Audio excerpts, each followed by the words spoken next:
In a world in crisis, can three idiots find hope in the darkest of places? Will love conquer all, or will hate win out in the end? This is a show called Hate.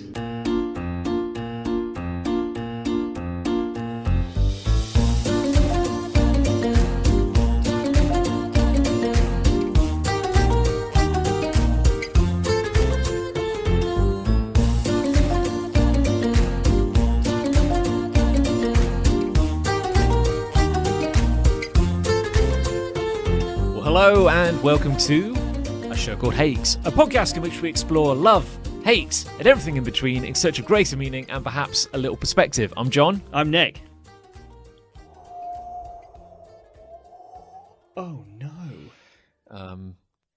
Something wonderful has happened. We finally killed the mascot of the show.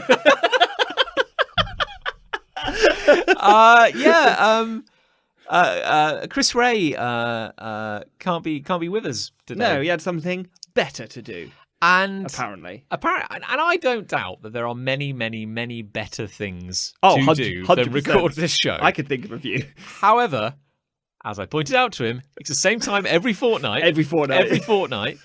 And to his credit, he was very aggressive. He pinned me against the wall and he said, "I can't cancel the wedding, can I?" No, dickhead. And he took your lunch money. Yeah, am I? You thanked him for it, and he was right to do it. But I'm like, that's cool. But the podcast is every 2 weeks. Yeah. And when were you going to say that you weren't coming? Because it took until you going, "Hey, you're up for recording this Thursday," which I believe may have been yesterday. Yes, it was yesterday. Yeah. Assuming, as you might, that everything is just fine and we'll go to plan as normal. Why wouldn't it? Well, yeah. Yeah. I mean, This is part of the thing. Like, I can never assume. I can never assume because it's like trying to cage the wind with Chris Ray. Like he's a free spirit. He's got. And if you're listening, Chris, be. that is a compliment because he doesn't listen. No, that's true. He doesn't. Does he? I was going to say we're very scared of you, and but no, it is like trying to cage the wind, and he is just a force. And we try and harness that force for the good of the podcast. Oh, because when you have a show called Hate, you need that raw, powerful rage, and I think he's the one who brings it. He does, yeah. And I mean, you know me, like I do. The prairie, keeping horses. It's very much like in my blood. Yes, in my horse blood. And blood. as I've always said, and you've seen the tattoo. Yeah.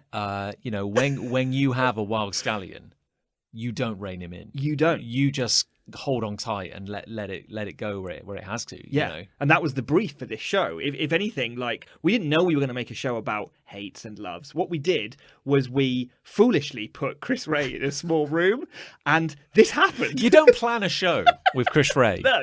You just lock the door and hope for the best. Yeah. And we were foolishly on the same side of the door as him, and here we are. This dark covenant we've entered into. It's like, when you summon a demon, Oh, yeah. When you summon a demon, and usually you're in some underground kind of crypt, and it's quite a small contained space. There's nowhere to run, and you open a portal in the floor, and suddenly forces that you cannot control and can't even conceive of are flooding into your life. And when those demons do enter your life and they realise that Chris Ray is part of your team, they go back. They go fuck no, and they go back to the hellish, realm from whence they came. Earth, where he is. Oh no! Fuck this noise, and back they go. And he's been very useful to occult sorcerers for a while. A bit like National Express has that photo of him behind the counter. Dis, capital city of hell. There is a beaming photo of Chris Ray behind the counter. It's like, do not serve this man. Oh, don't summon him either. No. How would you summon Chris Ray? I reckon I would probably put some. There'd be late buses involved. I reckon, because I think the angrier he gets, the thinner the membrane between realities is for him. Yeah. So wherever there's a late bus, he's near. You can pull him in with rage. I reckon. So yeah, that's probably a way to do it. Yeah, but I miss him. Yeah, deep down in my core. So I'm finding a way to miss him, but well, I'll tell you what he'll be missing. Yes, tell us. The finest. Ooh, icy cold from the fridge. Ooh. The what would you even call it? The the first ever, the inaugural Yes. crop and batch of my homemade cider. I'm very excited to try this. Now, would you like to pop the cap Here we go. and prepare for that effervescent Is it kind of fizz? going to flow over? Oh, like you wouldn't believe. Okay. Hold on. We're okay. It's so flat, Nick. I cannot stress enough. It is the flattest thing in the world. Okay. It is. I can smell it already. It smells like cider, doesn't it? It does smell like cider. Yeah. Like, it's very crisp. Mm-hmm. It's like a very, very, very, very dry Sauvignon Blanc. Can you hear that? Ooh.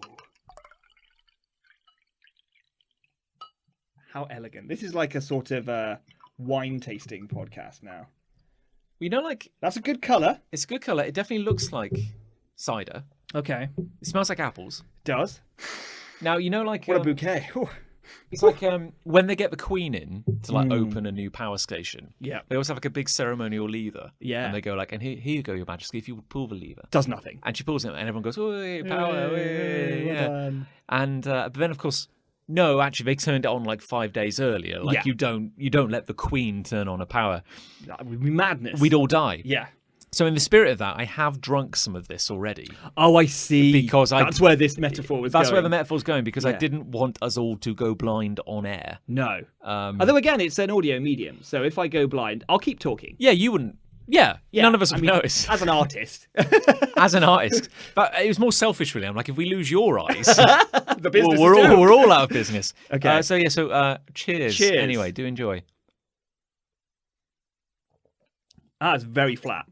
It's astonishingly It's flat. super flat, but holy crap, is it dry? It's so dry. Oh! Oh, I it's feel like driving a popcorn fart. I feel like it came into my mouth and it scraped the back of my throat off, and then it left back the way it came. It's like eating an emery board, isn't it? Yeah, Yeah, it's so like it feels like refined, like kind of classy. I do see what you mean about the wine comparison. Yeah, I feel like whoa, is it strong? It feels. I like, can't tell. feel like it. I think my liver might be collapsing in on itself like a white dwarf star. Well, I said I've drunk a few glasses, Mm-hmm. and I think because my brain is like, well, I know good, though. my It brain's is like, good. I know this is cider, but like it tastes like kind of like apple wine, Yeah, it does, big time. and it's not fizzy. No. So my brain's doing all this weird gymnastics where I can't Yeah. quite work out how I should feel while I'm drinking it. Yeah, I feel like if we were in a bar and it had been served out of a tap or out of a bottle and there was a big Apple logo somewhere, then my brain would be comfortable in the land of marketing Yes. and branding. But as it stands, you served it out of a beer bottle, which Yes. has already thrown my mind for six. Indeed, yes. Like, I don't know who I am anymore. It's not fizzy. It tastes like wine. It smells like apples. And I can't decide if it's alcoholic or not. It's very curious because, like I said, I've drunk a few bottles, not all at once. I've spaced it out, and it's only like what 300 mils. It's only like a small glass. Quite a small amount, yeah. I don't feel massively wasted after I've drunk it. Okay. but I do get a headache about halfway through the glass. Oh, so, God. Here we go. I'm like, I don't know what that means. I think I spend most of my time in a semi-dehydrated state because you drink a lot of water. You're an advocate for drinking water. Yes, it's true. Yeah. I'm like your nemesis in many ways. Yes. I am a Magneto to your water drinking Charles Xavier, I would say. I eschew water in the face of tea only. You are the Magneto to my bald, wet professor. Your dripping moist professor that you are. I am the crusty, 'cause you do- desiccated Magneto. You take in liquid, Yeah, but you force it it's down me. thick and claggy, like it's Yeah, tea. like isn't it? like a syrup. You only really drink tea. I do. Yeah. Unfortunately, and then I'll have a soft drink with dinner, but that's kind of the limit of my hydration. What soft drink do you have? Well, it varies, but at the moment it's a Rubicon Mango. Oh, I see. Yes. Yeah, so I will buy a bottle or say some cans and have them in the house, and that will be the non-tea that I drink pretty much, and that's it. And every few days, my body tells me that I am dehydrated. I mean, I've said this before.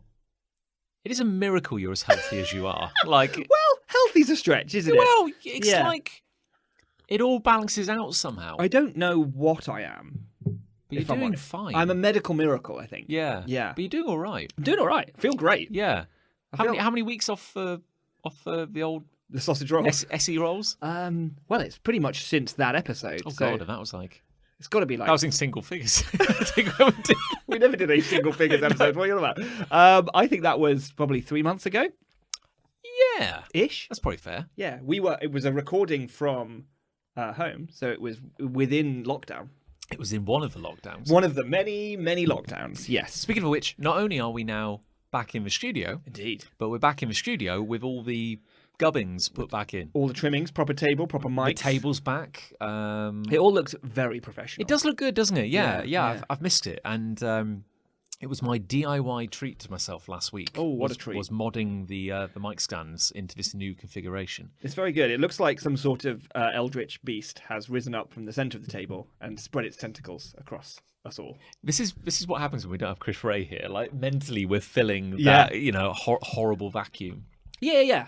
Also, I'm picking references that I feel like he probably wouldn't have got if he was here. I know. I know. It's kind of like, the cat. My love, spoilers.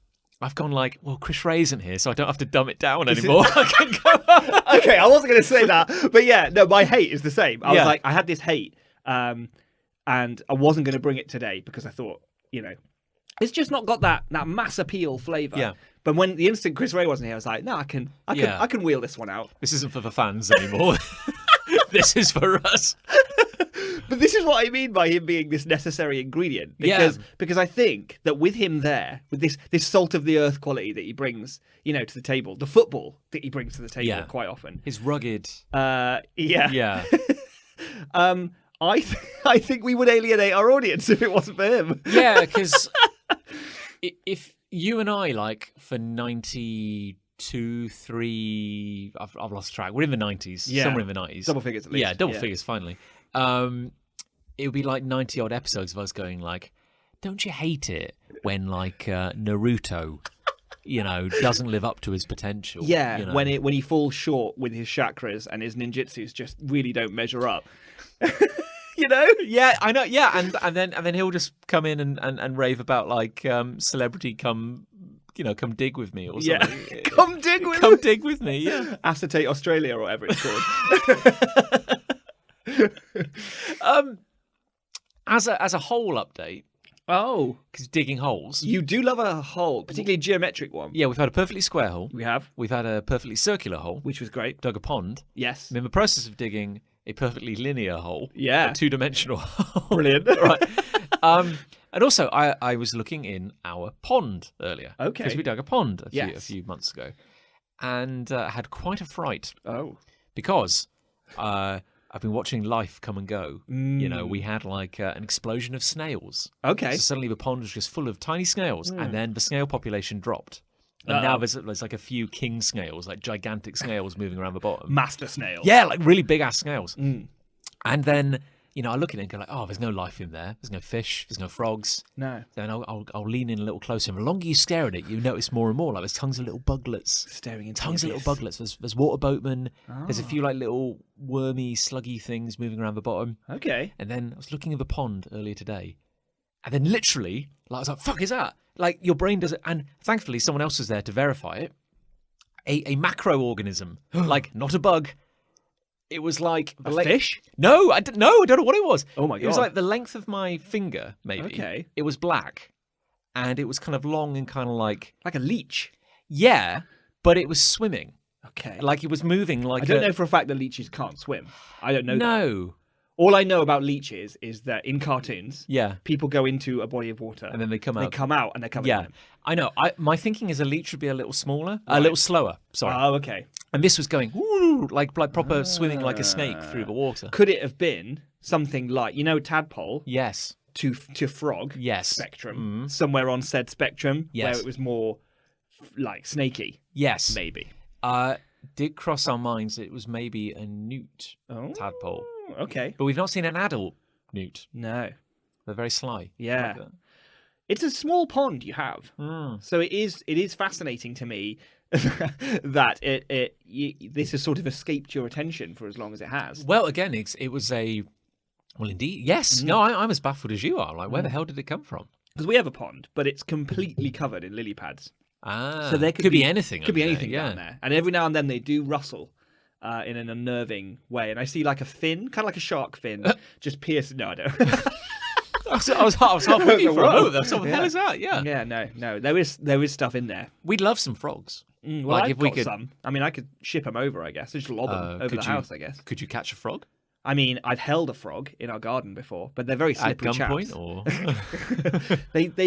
They seem to leave the pond, and yet you'd think they'd like the pond. You think they'd want to be in the pond, but they're very, very far from the pond. And then we'll be like mowing or doing some work in the garden, and it's like, oh shit, I nearly killed you, nearly stood on you, nearly dropped a paving slab on you.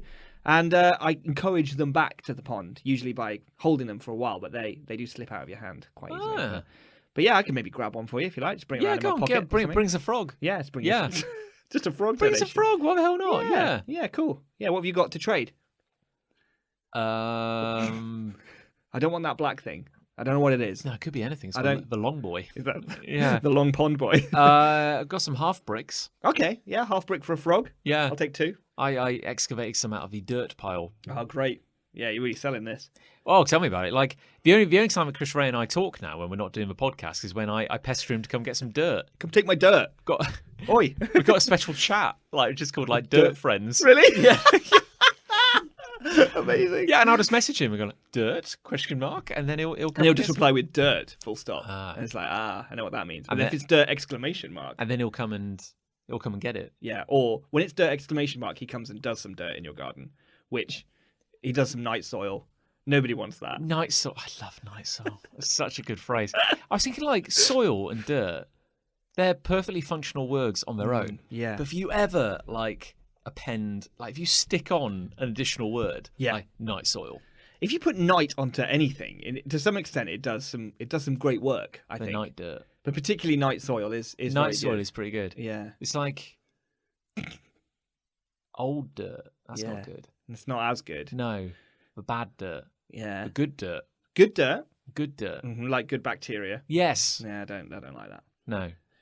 There we go. So that's kind of Great. dirt, and this is us trying to make it down to earth because we don't have Chris Ray. Down to earth. Oh, that was quite funny. Yeah, there we go. Oh, we did a joke. I So know- that's oh, good that's then. fine, So we're yeah. in. We're in now. Anyway, thanks everyone for listening. It's been great. I say, Christ, this is dry. It's very dry. I feel like I'm getting thirstier Yeah, as I drink it. I want like water. Yeah. This is. Isn't that's a thing, isn't it? When you drink very dry wines or whatever, you do have a glass of water to the side. Yeah. I feel like that's a thing that connoisseurs Maybe I'll have to would go do. get some water in a minute. 'Cause Yeah. I just had a sip. And I was like, oh, My mouth is like a desert, like and an you drink, arid. and you drink like tea. Yeah, like hardly ever. Yeah. Like I don't drink enough, and my mouth is feeling. I've never felt like this before. Yeah. What does this mean? Because while we were talking, then I was like, gosh, I could do with a sip, and it just goes right to the back of your throat. Like Yeah. and that's like a mouthful of And sand. it leaves nothing on Yeah. the way. You don't get like a mouthful of liquid to savor for a second or two. It's just gone. I mean, It's like it's evaporated. it's definitely appley. Oh yeah. If anything, it's just like it's like it's condensed apple flavor. Yeah, it's like the essence of apple. It's like when you have a sweet, like a sour sweet, Mm. and it leaves that feeling in your mouth of just like your mouth has been blasted by an apple. Yeah, ravaged. Yeah. yeah. It's like an apple exploded in your mouth, and there's nothing left except salted the earth on the way down. apple like- vapor. It's like that. Yeah, it's something's happened though. Like it's not like apple juice. Like it's definitely. Was it this dry when you tried it, or has it got drier? I feel this is drier than yesterday. Like I drank a glass yesterday. I was like, oh, this is actually quite pleasant. But maybe I was in a different frame of mind. Maybe I may not have been talking as much. that's true. So the that could be. ravages of the appley goodness were kind of contained. Mm. Well, Nicholas, while your voice is it's like a very cultured evening of Yes. and Nicholas, if you wouldn't mind having touched upon politics and the economy, would you please talk about your hate? Indeed. Let me just sit back in my red upholstered leather armchair. Indeed. In front of this fire and adjust my robe. Yes, you drinking that decadence? Delicious. I have a hate. Good. I'm glad. Have you heard of adoptables in the context of open and or closed species? I ask this knowing that you probably have not. Where to begin? You might ask. Yeah, okay. I already have a bad feeling about this. Yeah, so there's a community online. I always bring this shit, don't I? Like, Yeah, this you is do. the kind of shit Yeah. I bring, and I don't know why. There are furry connections to this. I'll be honest up front. There's some furry DNA here, but it's not exclusively a furry thing or exclusive to furries. But basically, there is a community online where artists create species. And by that I mean they decide on a kind of creature, right? And they name said creature. So let's say I was one of these artists, right? Okay. And I'm like, let's say theoretically that I had like 98,000 followers. and I could make money and a living Yeah. off of this bullshit, right? And so what I do, I sit down one day and I'm like, I want to make a species, right? My species, I'm going to call them splorts, right? Okay. And they're going to have a bean-shaped body. They're going to have 3 legs. They're going to have antlers and a long snout. That's what a splort is, right? Thick, powerful legs. Very muscular legs. And a snout that's just ripe for kissing. And a tail that looks a little, let's just say, sexual. Yeah. And it's weird because you think to yourself, how can a tail be sexual? But when you see it, you know it's You know. sexual, yeah. Everything about my splorts that I draw, they are a bit sexy, but not in a good way, right? No, okay, yeah. And what I do first is I create a fact sheet that outlines everything that makes a splort, right? Makes it unique, that makes it a species, right? Okay. Because in the same way that a deer might have antlers and a lizard might have, scales, these species are defined by certain characteristics, and I am coming up with my own fictional animal species, right? It's much like people do with real world species. So, we have a photo of a rabbit, and yet a scientist would feel it necessary to write next to it, a rabbit has 2 very long ears. Yes. And a jumping power of 12. Because scientists don't have enough to do. No. Yeah, no. and they do love giving arbitrary scores to animals. Like yes. a jumping power of 12, Charisma through the roof. Yeah, arguably. Particularly with a horse, I would say. Or a Gnorth, whatever. Yeah, exactly. Yeah. Well, it's a splort, John, I think. So, if I was to create this species, and then if I was to call it an open species, right, which is terminology, I'm using real terminology here on the internet, then you, John, you could draw a splort. And as long as you followed my rules that I'd outlined, muscular legs, sexual tail, snout, suggestive look in the eye, always winking, this sort of thing. Yeah. You followed all of those rules. Okay. You would have drawn a splort.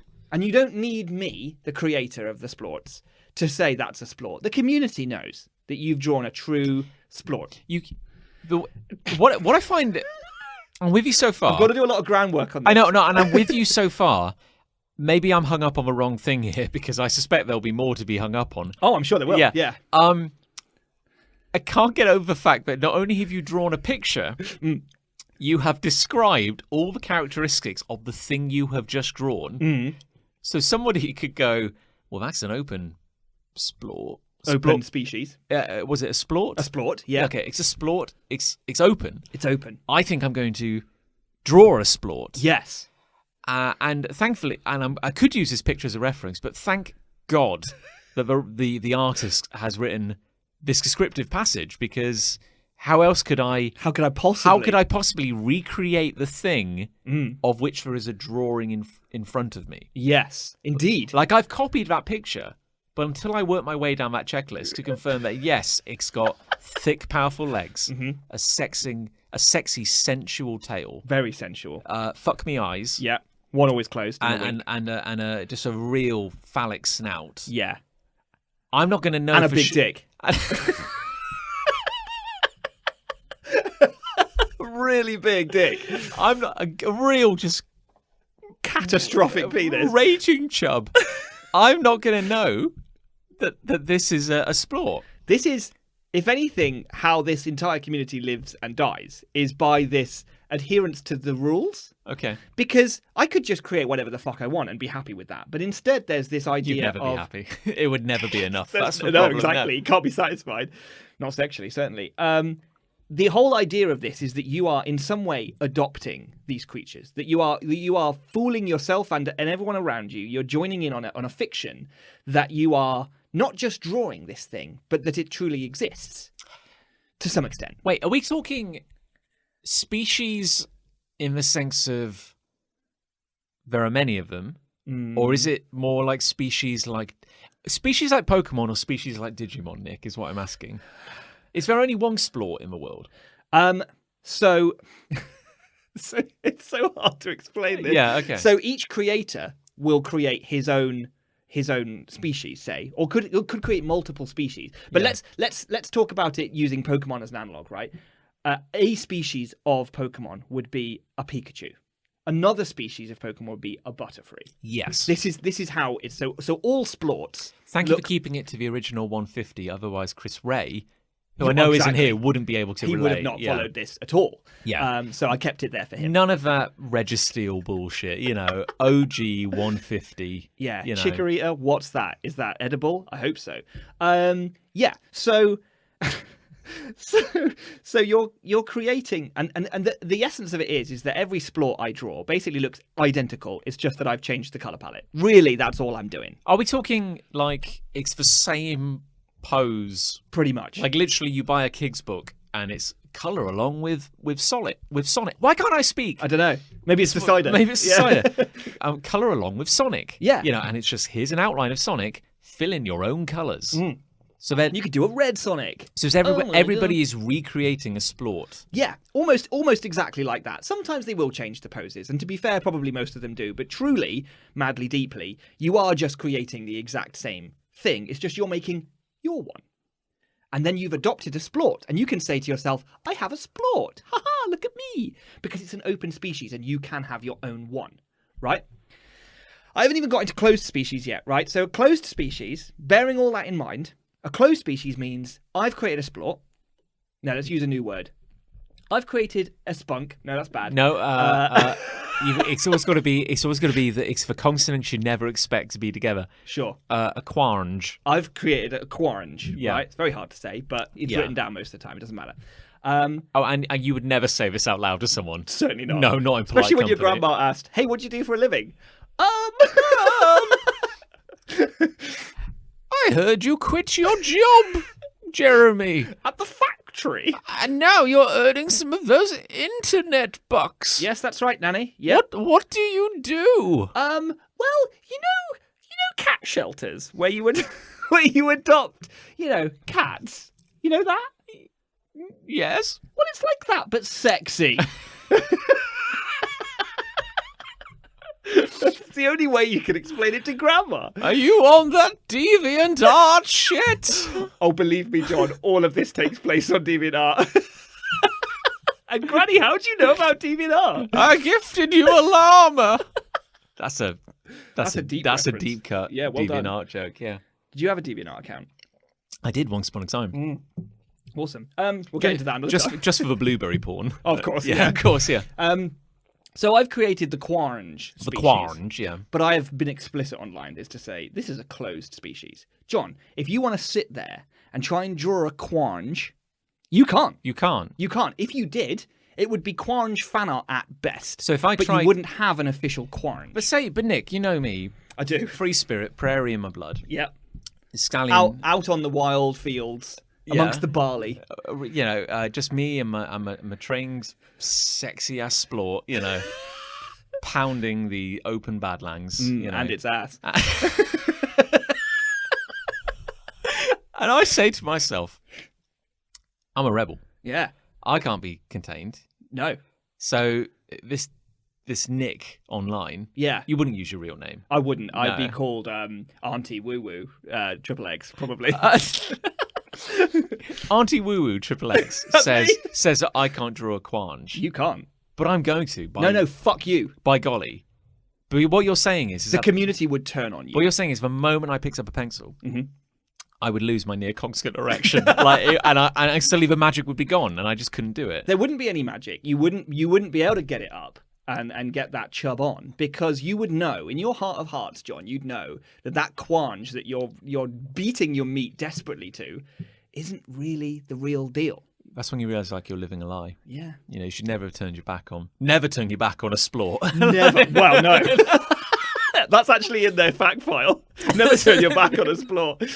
A Quarange, though, is fine. Yeah. Yeah. So remarkably, creators online have created something of a... This doesn't work for everyone. If I went on the internet tomorrow and if I said, hey, I'm Auntie Woo Woo Triple X, you don't know me, but I've got a closed species of quanges and you want one, everyone would go, who the fuck are you?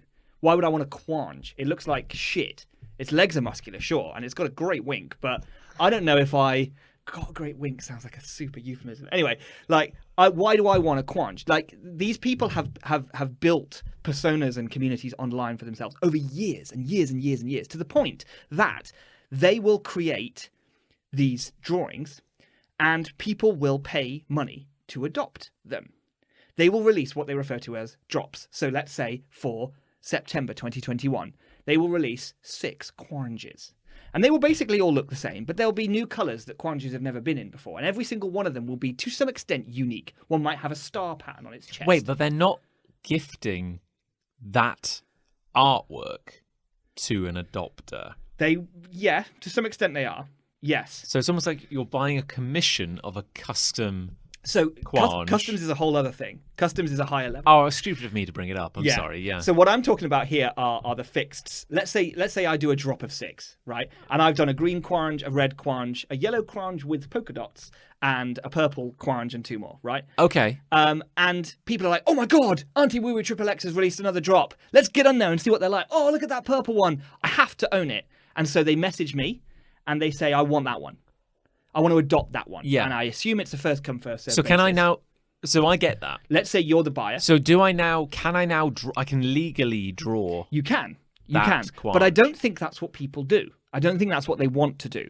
Because the part of the charm and the, I don't know, the value that they ascribe to these adoptables comes from the fact that it's specifically drawn in the hand of that artist, that style.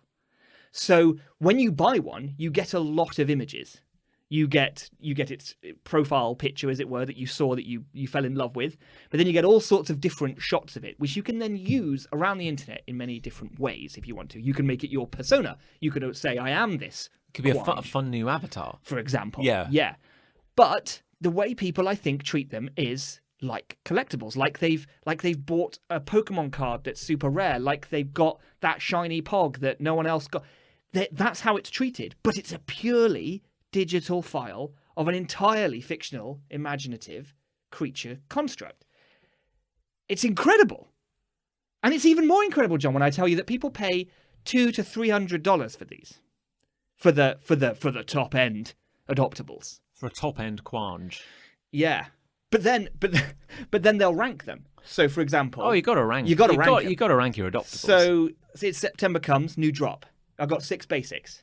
I got 2 shinies, and I've got 1 cipher mode or something. They'll just be a name. They'll just have weird names, right? And that one, that'll be Is there an agreed upon terminology for like basic, rare? No, each creator comes up with their own. So it's like Okay. it's the Wild West to some extent. Yeah. Some creators might have 5 tiers. Some creators might have 10 tiers. Some creators might just have the 2 tiers. Some creators have such an elite position in this community that they can command such a price for each individual adoptable that they really only need a couple of tiers. They just need the basics, which all go for $300 each, and then 1 shiny one. Say. So they're not even battling or doing. It's not even like I'm creating a fun new Pokemon. There's often a lore and a world associated with each of the species that's brought out. So they will say, Do they all inhabit the same world? no. Well, Far from that's it, John. pointless. Yeah, Some yeah. might- okay. Some might argue, yeah. No, if anything, each one is its own self-contained universe. Quite often, the universes involve the fact that the creatures live in harmony with humans, because the idea is you're adopting a pet. Yeah. So to that extent, it's like you're buying, like Pokemon and Digimon are separate universes. Imagine each creator's adoptables inhabit a different pet universe. That's the way to think about it. So they're not even. It's not even like they're building an ecosystem or something. No, not really. It's more like they're just creating a commodity that they can artificially ascribe value to. The thing is, right? Okay, like I don't want to be too hard. Everyone's got their thing, That's dry. but it's so dry. But like, do you remember like the whole kind of the hedgehog game? Yeah, what? Where you type your name, the hedgehog? Yeah, into- so it's into like Google. Kevin the hedgehog, Mike the hedgehog. If you Google it, you will find that inevitably somebody online has created a Sonic the Hedgehog fan character. Yeah. of what was their name, but of course they've posted it online, so it's your name. Yeah, it's like Sebastian the Hedgehog. Which was actually one of the last names that they nearly went for Sonic. I heard it at Sega. They had like it came down. They had like Sonic, Sebastian, and then everyone at Sega's like putting like a little sticker on the one they like the most. And they went really far with it. There was toys made. And like box art and everything. They already started manufacturing. Yeah. They had to recall like 50. They did. Yeah. They really thought everyone would go for Sebastian. Yeah.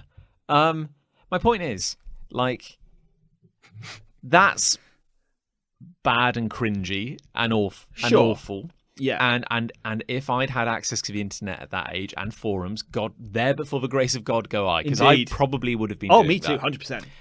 However, there is still an inkling of creativity in that, because you are coming up with, because here's the beauty of a pencil, Nick. You may not realise this as an artist. What? But you fucking idiot. You shut your mouth. But when you have a pencil and paper, you can create anything. worlds. There's no canvas bigger than your imagination. You can draw anything. Put a dick on that, I will. Yeah, put a dick on that boulder. Put some eyes on it. Great. It's a Google do or something like that. A Google do. Yeah. How many penises does that flying helicopter have? I don't know. It's a spangle flap, right? Yeah. And I've got 10 cipher editions.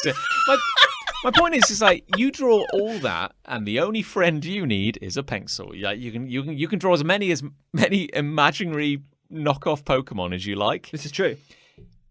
Now, this isn't even that. No. You're buying or sometimes just asking permission. Yeah. To have a low-res JPEG. Not even that. To have the right to draw. I think it started life as the right to draw, but I don't think it is anymore. Like, I think it's very much now you just have it. And quite how you have it is very nebulous, because really what you have is probably 3 or 4 JPEGs, as you say, in a folder on your computer. There is, however, a master list. Every creator has a master list. Oh, wait, so there's not even one centralized...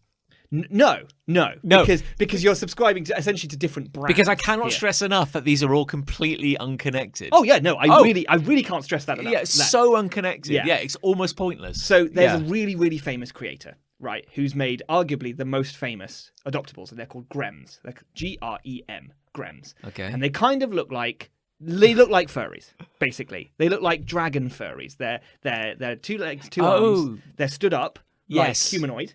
But their legs do that thing where they bend the wrong way, like furry back legs do. It's the weird Venn diagram of their dragon furries. Yeah. It's a thing, isn't hitting both of those. There's a lot of My Little Pony DNA in a lot of this stuff. Yeah. Right. So they've got a snout. They kind of got fur, but they're quite muscular. They got a sexy tail. And they're called Grems, and there's 3 tiers of Grems. There's Grems, and then there's like these special snow Grems. I don't understand quite whether that means they're Arctic or what. And then there's the Cypher. I think they're called Cypherus or something like that, which is where I got that from. And they will release these every per unit of time. I don't know, and then people will buy them.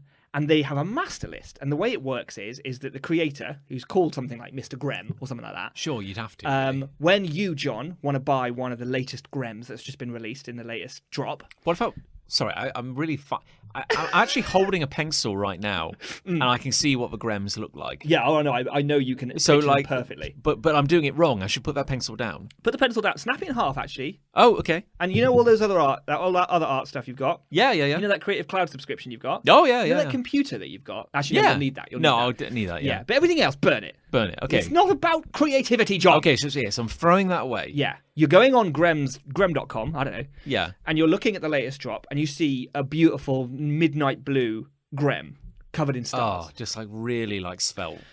Yeah. That pelt is svelte. That pelt is svelte.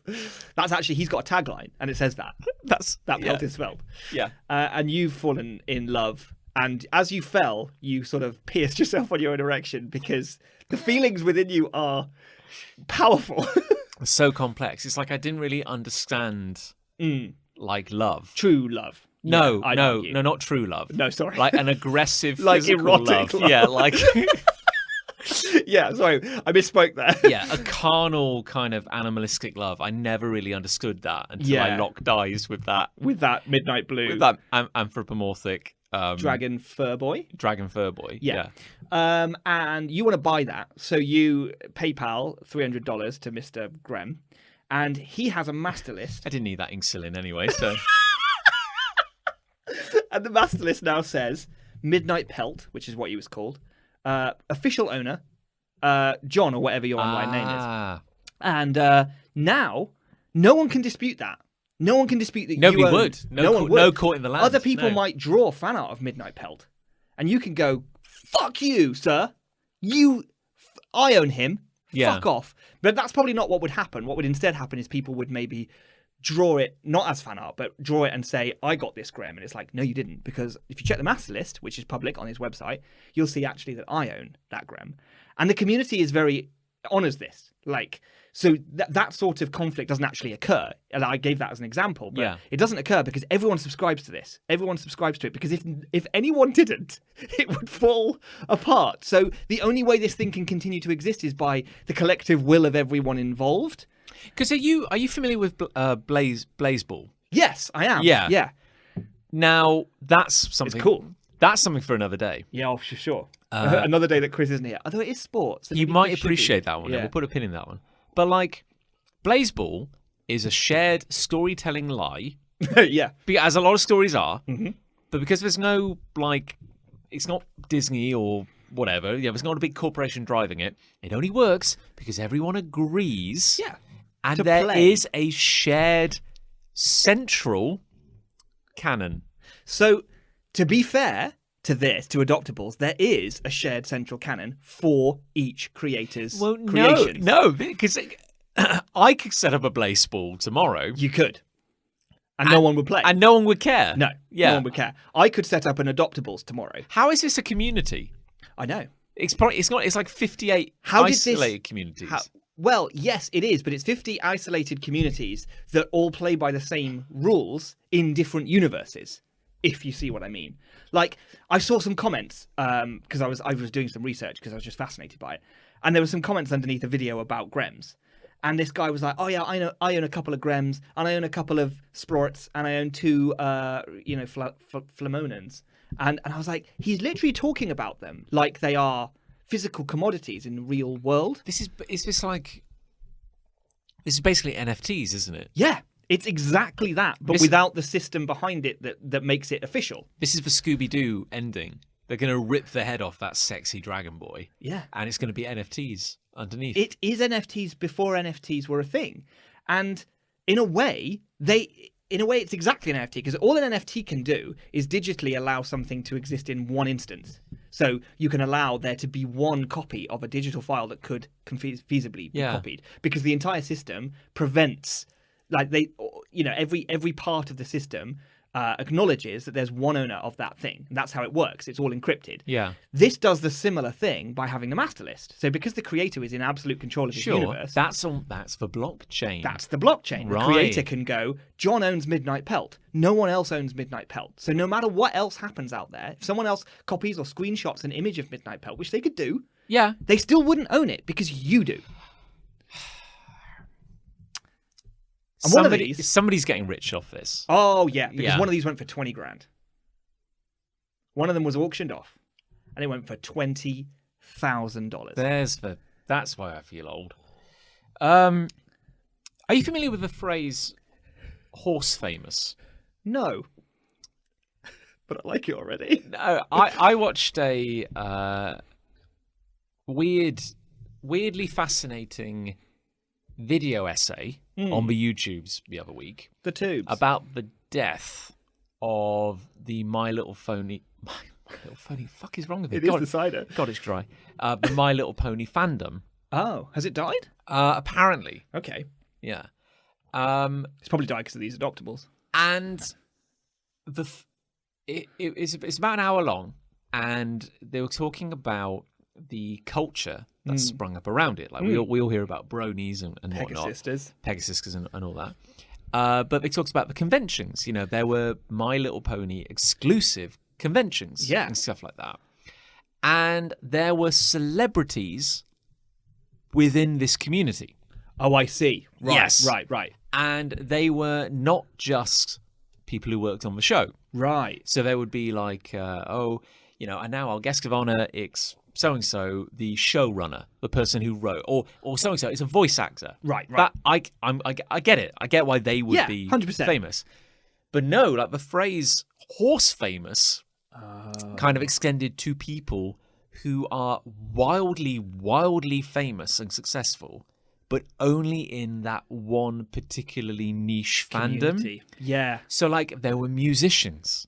There were people who made My Little Pony themed rave music. They do gigs at these concerts and stuff. Oh my god! They talked about at one point there was this one infamous fanfic, which was like 13 volumes long. It was like a million words or something wild like that, and it was like set in the My Little Pony universe. Yeah, but it was like I can't remember the specifics, but it was like magic and fantasy and epic in this like saga, teenagey kind of Harry Potter kind of way.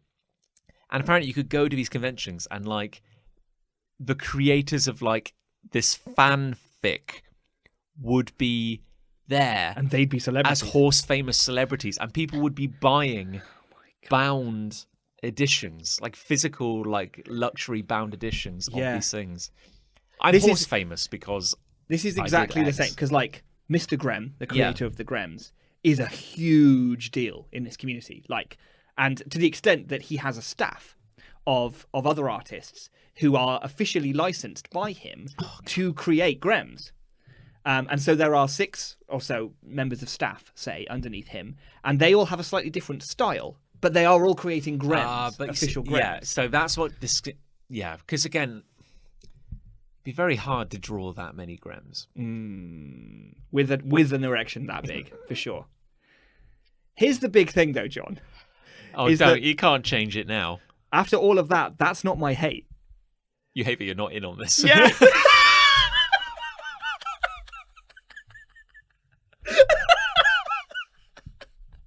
Why did they get in on this? I could have created my own fucking host of little creatures. Is there still time? Maybe. Or is it too late? Is it already dying? I honestly don't know. Oh my god, are you the canary down the mine?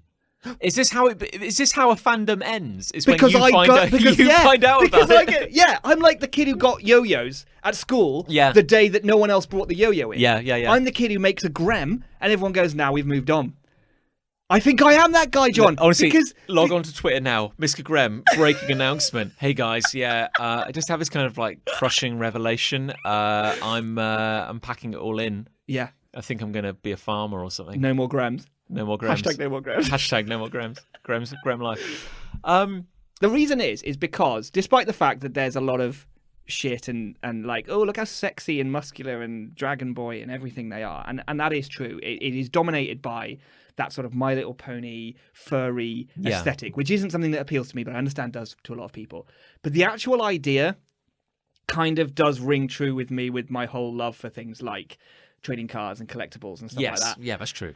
And I don't know, there are some out there that aren't sexy, that aren't brony-esque, that aren't furry-esque, and that are quite cool. Is there quite an element of like palette swapping? There is. Quite, like... for some of the sort of cheaper, lower-endy sort of ones, certainly, But big time, But that's kind of what they go for, because they kind of want theirs to look like all the others, really. Yeah. Because that's what they've fallen in love with. Because my thinking would be that you'd be like, if you were doing it, you'd be trying to like design... Like Pokemon, like I would be trying come to with do like a Pokemon. 150 like different designs or something like that. That's certainly the approach that if I was going to do it, that's what I'd want to do, But and I think some people are doing stuff more like that. I saw one because I saw a whole video documentary on these basically. Yeah. And maybe I'll put the link on the Facebook or whatever, because it's really quite interesting. And particularly the story of the one that went for 20,000 is kind of a saga, which I won't go into now. But there were a few shots of different people's adoptables, and there were a few images in there that were really nice, and they were like a collection of really diverse creatures rather than just palette swaps of the same drawing. And I thought to myself, if ever I was going to be interested in this community, it would be those that I would be interested in. Because I'd be thinking with your like catamaran kind of style, I think that would lend itself so well to coming up with cool little creatures. A little cast of creatures. And I think a part of me has always wanted my own Pokemon, But it's interesting. Who hasn't? Everything you're describing. But here's the thing, though. I would want my own Pokemon. Yeah, I would. I would not necessarily want some kind of palette swapped Dragon Boy. sexy Dragon Boy. No. Because there's a lot of that online. I think There's it's a huge amount of that. I think it's like a real.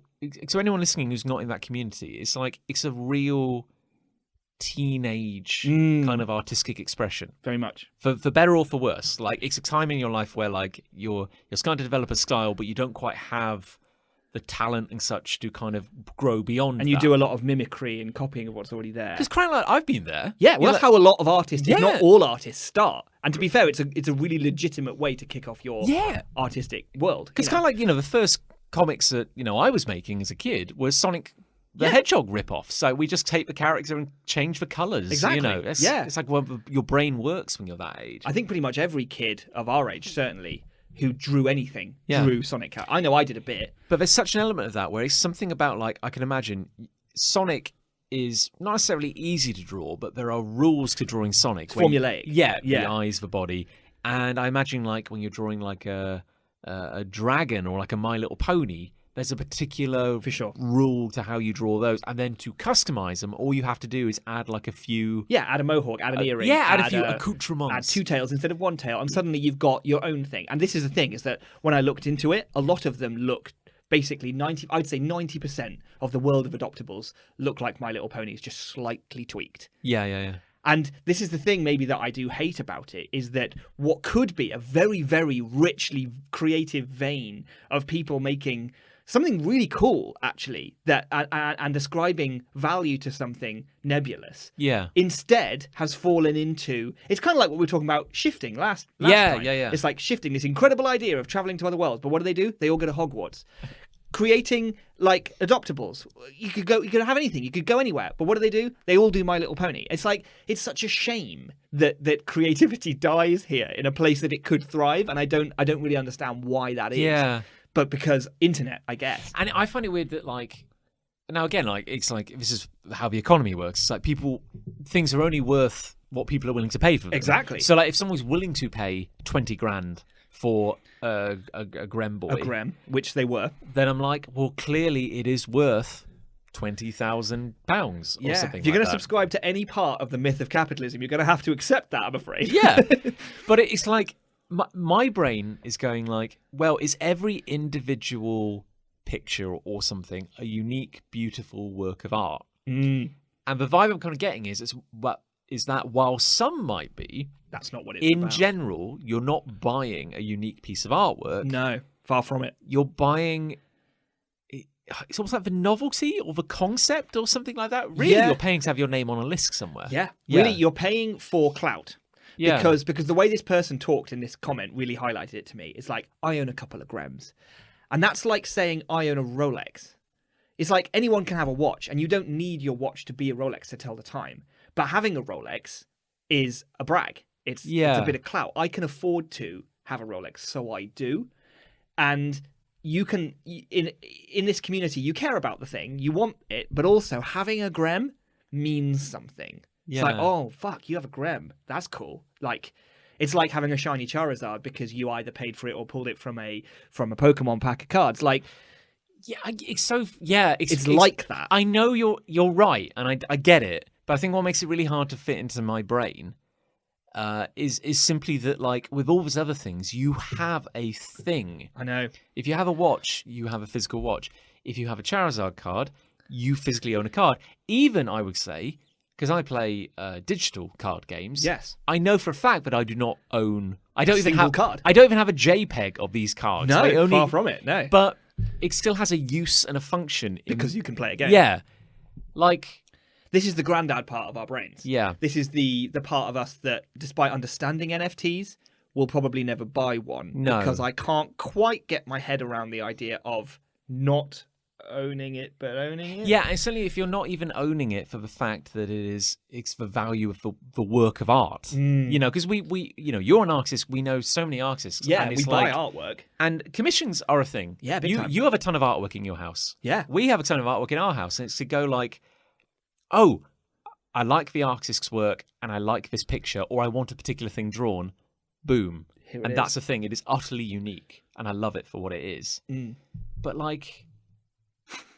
And I do, to be honest, like, you know, the custom side of adoptables is the very expensive end, where, you know, sometimes a creator like Mr. Graham or whatever will say, I'm doing 2 customs this year. and you bid for a slot. And if you win that slot, then you get to say, right, I want a Grem who's got 3 horns, and he's red and blue coloured, and he's got the biggest dick you've ever drawn. Yeah.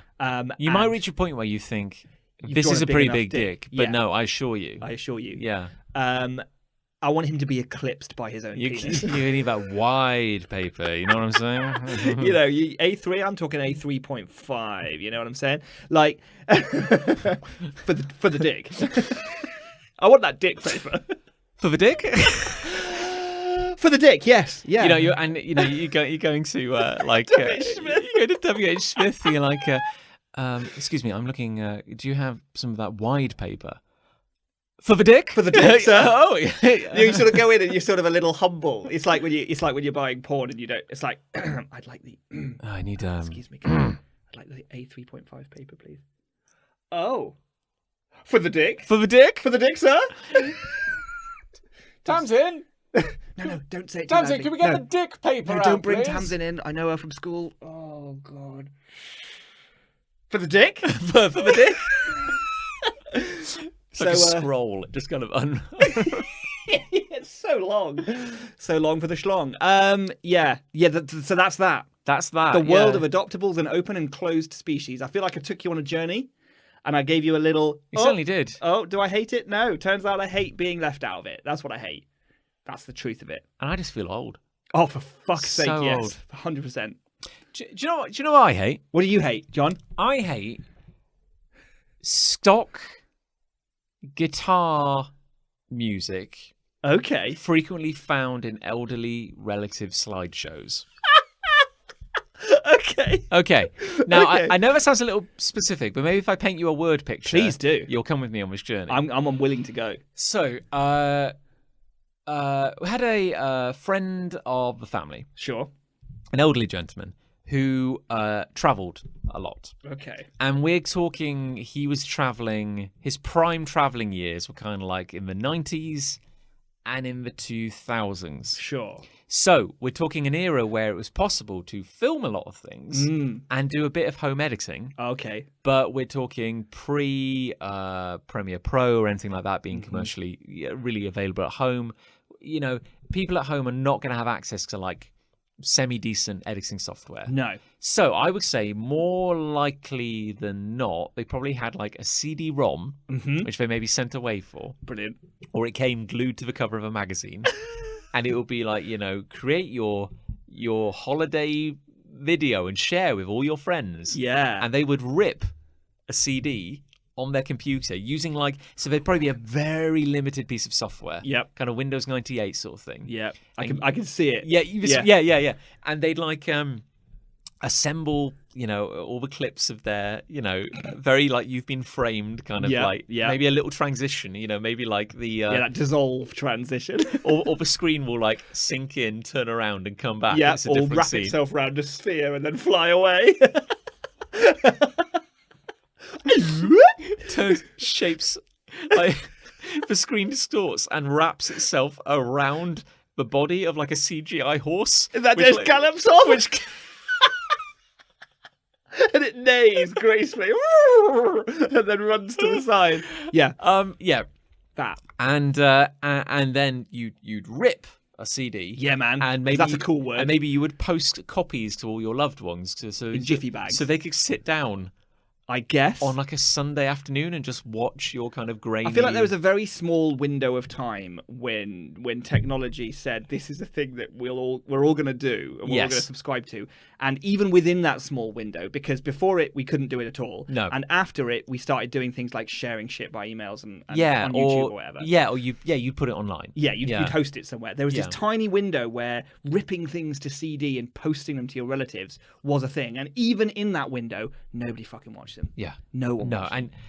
But the particular reason I bring it up is there were clearly only like a limited number of tracks 5 that came with it, like kind of I see, with the software, like slightly kind of like low res, not quite a MIDI, but like synthesized, like. And so I have this abiding kind of like sense memory, and maybe I'm the only person in the world who's ever experienced this, but I'm watching this a slideshow essentially, or like a montage of somebody's like holiday vids. Yeah. And it's a lot of people like it's a lot of slightly wobbly kind of camera footage. Yeah. Of somebody like boarding a train. You know, and it's always like from that perspective, or like it's looking out of a window while like mountains are going by. Such a graceful Lots shot. of scenery. Yeah. Often, I think, of the American landscape somewhere. Because that was the thing. Maybe that's like if you grew up in the UK, it's like, oh, you know, David down the road, you know, had a big trip to America, and we're all going to go, you know, wow. and here's a CD-ROM of like, you know, his. But it would always have this kind of like guitar music, right? If this makes sense, as the music, this kind of like slightly mournful, like it seems very American, right? But in the way that like somebody has tried to evoke a feeling, yeah, and it screams like the open road, or I see, or the American. The American legend, like, you know, the Untamed West, and it's all like that. stadium country music, but without any lyrics. Well, no, but this is the thing I'm doing a really bad job of explaining, because you think to yourself, oh, so is it kind of like, is it country music? No, it's not country music. Is it rock music, like mild, middle of the road rock music? It's nothing. It's no kind of genre. It's kind of like folk music, but it's not folk music. I honestly think the only genre it is elderly relatives' holiday montage video. Right. And the only other places I've kind of like experienced it are like, if it's not on one of those like homemade montages, it's like, I used to work in the Range, which is like a kind of... It's like an everything shop. It's like an everything shop. It's kind of outdoorsy, but it's also not. There's lots of indoor shit in there. And in the summer I spent working at the Range, we all went insane that summer because of the only tape we could like play over the loudspeaker as like calming music. It was like Panpipes. Oh yeah, but like Panpipes covers of like Panpipes plays pop. Panpipes plays pop. Yeah, that's hard to say. And the panpipe is the closest relative to this, where, you know what I mean? Like if or like it's like, it's offensively inoffensive. Yeah. Like it's trying to be background. It's trying to be something that you won't ever properly listen to, because you're meant to be looking at the footage and looking at Granddad's trip to America. You're not meant to be thinking about this music, but in a funny sort of way, it pushes its way to the front. Yes. And becomes the only thing you're experiencing in your whole universe. Yes. I think I know what you mean. And it's like, there's something kind of like, oh, it's maybe a little evocative. Yeah, or at least trying to be. Yeah, because you imagine like you're bored in, not even in a department store, you're bored in almost like a hardware store, you know, and you're waiting at the checkout, and there's like a spinner, like a spinner rack next to you, and you say, well, I'm so bored, I'll browse that. Yeah. And of course, you've not heard of anything that's being sold there. It's no recognizable artist. No. But it will have like 15 CDs, all with variations on the title of like calming nature. Yes. Music inspired by the mountains and stuff like that. The road. Yeah. Yeah. And there'll always be footage of like, it's like a painted wolf. Yes. Kind of scaring howling at a moon or something. Yeah. So if you cannot picture this, if you cannot hear this music in your head now, picture like, you see it on the back of Land Rovers sometimes. Like, yes, on the tyre cover. Like, sort of thing. And it's always like a mountain and a wolf. Yeah. And it's or a mountain and an eagle. Yes. Yeah.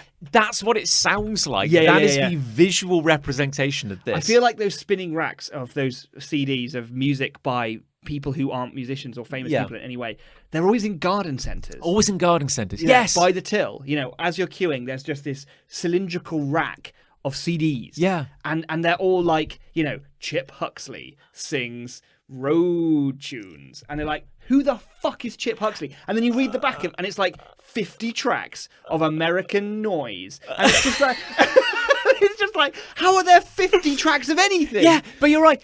American Noise is brilliant because it's almost like if you drove out to like the Appalachian Mountains or something and just held a microphone out. Yeah. This is what you would hear. This is what you'd hear. This is the condensed sound of the American wilderness. It's like there's a really creepy ghost film, I think, called White Noise, where the idea is that you record and you hear nothing when you're recording, but then you play it back and you amplify it up and you hear a whispering voice in a mansion.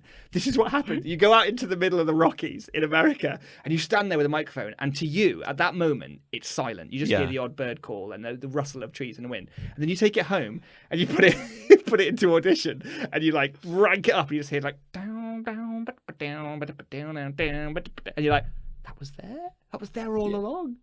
And I think it's funny you mentioned creepy. Yeah. Because, like, the reason this popped up is that I heard something the other day that sounded a bit like it. This is what I was going to ask.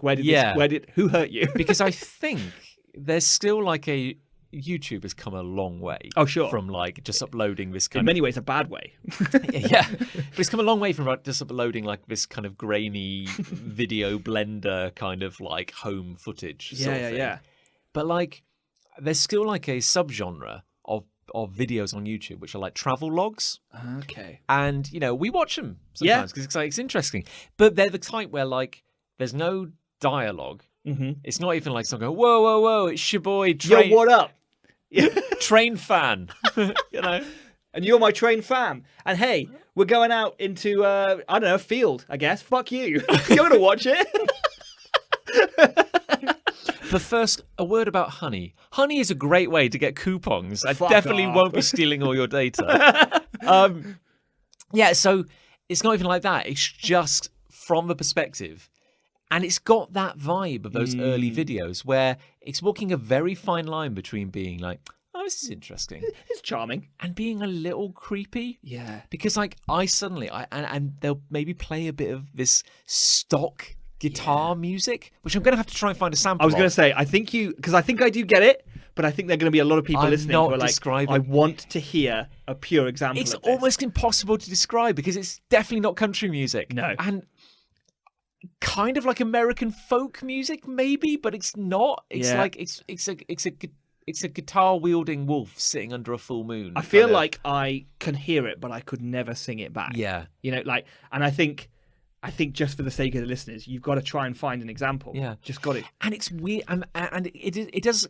And I suddenly I heard this song that sounded a bit like it, and I was like, right back in time, and I was either bored out of my mind at a garden centre, hearing this panpipey, brain-numbing bullshit coming over, you know, and looking at a spinner rack, you know, with you know, the Sounds of Nature, Volume 4, you know, or like Volume 29. It's like, how did they make this many? 78 tracks, running time 22 minutes. Yeah, you know? exactly. Yeah, each track's like 14 seconds long. What? Or I'm watching this kind of holiday footage, which has like no narrative, no kind of voiceover, is kind of creepy because it's got this very mournful kind of like everybody's dead, and we're just listening to this like mournful, wistful kind of howling wind and the moon and the trees kind of music, and it's just like footage of like somebody walking through airport security, and you just get the kind of you got the mic rustle and everything. I feel like the creepiness is really interesting because you've reminded me of a time when I was a kid. My uncle was very like early adopter with a lot of early like 90s and early 2000s tech. Yeah. And he was very much this kind of guy. He'd have the latest digital camcorder, you know, and he was always going on holiday as well, with his wife, my auntie. And they would like go to these fantastic places. He'd obsessively record on this digital camcorder, you know, which was like the size of a small car. And then he'd come back and he'd make a CD-ROM. And I remember he sat us down once when we were visiting, and he played this CD he'd made of footage of a holiday. It's really interesting that you say that because it's exactly what he did. But the soundtrack that he put to it was the Blade Runner soundtrack. So this like haunting synth from Vangelis that did the music. And it's like there's like whoa, whoa, whoa, whoa, whoa, whoa. You know, the sound, the music that you hear at the very beginning of the film when they're panning over this futuristic city and it's like storm clouds above and it's raining and there's these hover cars flying and it's just this orchestral synth like soundscape. It's rich and it's broad and it's round. And he chose it because he loved it. He liked that music. So he put it to this footage of him and my auntie Nadine, getting off a boat. It's just like in a canal holiday. And I was just like, what is happening? The deck of a ferry. Yeah, and it's just weirdly, it was not only contextually off and like the juxtaposition of a madman, but it was also a bit creepy. Yeah. Because the music is haunting in that film. Obviously, it's like meant to be kind of dark and brooding.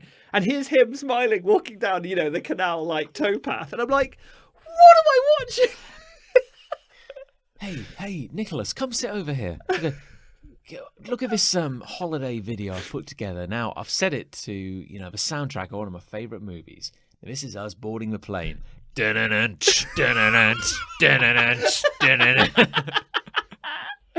Yeah, I'll watch it. Yeah. To be fair. Yeah, I get it. I feel like I get it, but I also want to hear. it. I don't know how you're going to find I'm it. hating myself now because I'm thinking, what are the Google search terms I have to? Yeah, I don't know. Maybe find a shitty travelogue. It's the music of the wolf. Yeah, maybe try that.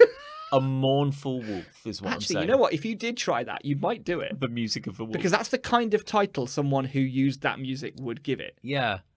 You've got to put your mind into their mind. I think this is what synesthesia is like. You've got to get into Chip Huxley's mind. What I find, no, I would say like more creepier than Chip Huxley. Those CDs, you think like They don't have a name. no, there's no name. No. There's no artist. It's like the CD was grown. Yeah. Like it kind of just emerged from some kind of And husk the somewhere. cover will just say something like, American Sounds. And it will have 79 tracks on it. And the cover will just be Route 66 and a mountain. Yeah. And it's just like, did someone make that? I mean, you look it up and maybe there's like an address Yeah. on the box, and then you Google map it and it's just like a barren It's just wasteland. a wasteland. Yeah. And there hasn't been a building there for forever. There just never has been. And you go to Google Street View and you spin it around and there's a man, and then you flick back and he's gone. It's like, oh God. And then you look back at the CD and the man's there, and it's the exact same picture you just saw on Google Street View, but he's there on the box. What the fuck? But yeah, like grown is a really good word for it. It's like, because they're not passion projects. Whenever you see a CD, that normally represents someone has poured their heart and soul into making an album of songs that they made and gave a shit about. But these aren't that, because these are filler. These are the filler for the universe. These are just there to be there. And also, like, going back to the adoptables thing, if somebody's willing to pay, £20,000 for an adoptable, there's a market for it. But again, you see these CDs on a spinner rack in like a garden centre. Nobody's buying them. No. How did they get there? Nobody's making them. Nobody's buying them. Like, you've got to say to yourself, well, surely no company would manufacture 2,000 CDs a month of Sounds of the Wilderness That no one's going to buy. if no one's going to buy them. Somebody must be buying them. Or They weren't there when the shop was opened. Then just one day that a spinner rack was there. I do feel like it's like one of those creepy urban myths. Yeah, It's like these CDs, they just are. they just are. Yeah, and when you come across them, it's actually a glitch to some extent in reality, or a representation of the microwave background radiation of the universe. I don't know. They just are. If like Voyager 1, like you put a microphone out to space and you just hear the sound of a mournful wolf playing a guitar. Yeah. It's just, and we're coming past Saturn now, and we're going to turn on the microphones to receive the sounds of the universe. And it's just doot doot doot doot doot doot doot doot panpipes. It's just like, what the fuck? You don't see the panpipe bands anymore, do you? In the streets. In the streets. You don't so much. No. No. No. I don't think I've seen one in years. No. What a sadness. I have a question for you. Go on. Were they ever actually playing? This is the age-old question. Because there was always a couple of dudes with panpipes. Then they'd have a massive boombox. Which you would think was meant to be the backing Track, yeah, and they would have a mic on. They'd be wearing a mic on their head, But I was never sure either. No. I was never sure either, because it was a very, very clean sound. It was it really carried. But I also don't want to do them a disservice. They might be really great at panpipes. They could be. Like, I'm shit at panpipes, probably. I don't think I've ever tried a panpipe. No. But I bet I'm shit at it. I'm amazed you could just get like, no disrespect to the panpipe, No. but I say like any instrument, I'm just amazed you can get kind of like that much content to fill, I know. 70,000 CDs with kind of just ambient whale noise, basically. Yeah, but there we go. I do think it's more of an urban legend. I want to find one of these CDs now. The next time I see one, I'm going to buy one. I desperately, I'm no, gonna- don't. I, No, I am. I actually feel that would be like No, a kind because of I feel haunted like- artifact. Yeah, That'd be quite- exactly. And I feel like I'll get home and I'll open the bag and it won't be in there because you can't buy them. They're not there really, and it'll just be back there on a spinner rack. And then when I ask someone in the shop, oh, where did those? They're like, what are you talking about? There's never been any. What are you talking about? You get home, open the CD, open the box, and it's like a little stiff. It's like a little puff of dust when you open it. I'm a CD. Where did the CD go? And you hear like a little whir, and you turn around, and it's already in the CD tray, and it's going in. Only it's really weird because you don't have a CD tray anymore because it's 2021. It's just gone into the wall, and then suddenly you can just hear it everywhere you go. But there's no speakers, there's no headphones. You just hear it always now. Don't buy the CD. Don't buy. Oh.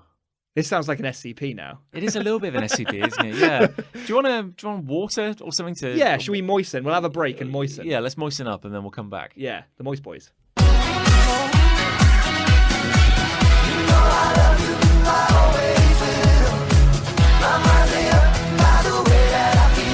Welcome back. Hello there. Hello there. We did a little bit of searching off air. We did, trying to find the mythical music, and I feel like it is exactly that. There's a myth to it. We came close. Don't get your hopes up. We don't have anything to play, sadly. We came close, Yeah. but we didn't quite get it. So yeah, if you can think of any buzzwords or keywords at home to help us find it. Well, by all means, if you think you get it, which I think I do get it from what John said, but I do feel like I need the final push just to hear it. But like, if you think you get it, share with us a link and say, "Hey boys, is this it?" We haven't quite worked it out yet because We think it might have to be minor, though. Yeah, there's like a slightly unsettling kind of. Yeah. Again, it's that mournful, minor, not especially melodic, and definitely intended to be background. Those are the four big things, I think. Can't really carry a tune. Can't carry a tune. You Shouldn't couldn't be the focus. You of your couldn't attention. sing along. No. It's all verse, is what I'm saying. It's all filler and no killer. But yeah, because I'm getting some weird, complex, and settling thoughts about all that, it's bringing back ghostly memories. Do you want to say something positive instead? Do you have a love, Nick? Well, I do have a love, but interestingly, it's connected to ghosts. Fuck you. I just love connective tissue. I've always been about that in this show. We've always said Gristle, we've always fat, said gristle is king. Anything you can stick in a tube and put in Yeah. a bread roll. or ligaments. Yeah. Anything that you can put through a machine and refer to as mechanically recovered meat. I'm on board. I've always said that. And my love is to do with ghosts. So basically, there's this guy who has gone very public on TikTok with a challenge to mediums. Like, obviously, people who lie and make people think that they can connect to loved ones online, not online, through their medium psychic powers.